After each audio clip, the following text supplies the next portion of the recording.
আসসালামু আলাইকুম। আমি আমার বাড়িতে কিছু কেরালা সিম গাছের বীজ লাগাইছিলাম।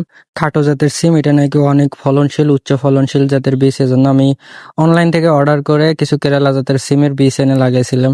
তো আলহামদুলিল্লাহ সিমের বীজগুলো প্রায় 95% গজাইছে। এগুলো বড় হয়ে গেছে, তো ভাবছিলাম এগুলোর একটা মাচা দিতে হবে। তো বৃষ্টি এত পরিমাণ বৃষ্টি হয়েছে, মাচা দেওয়ার সুযোগ হয়ে উঠছিল না। আজকে সকালবেলা চলে আসছি মাচাটা দেওয়ার জন্য। তো যাই হোক, মাচাটা দেওয়ার জন্য আমি বাজার থেকে জাল কিনে আনছিলাম, আর পাশাপাশি কিছু রশি কিনে আনছিলাম যেগুলো মাচার কাজে ব্যবহার করা হবে।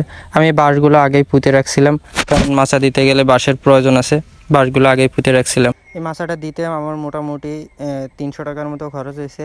জাল, সুতা এগুলো মিলে আমার মোটামুটি 300 টাকার মতো খরচ হয়েছে।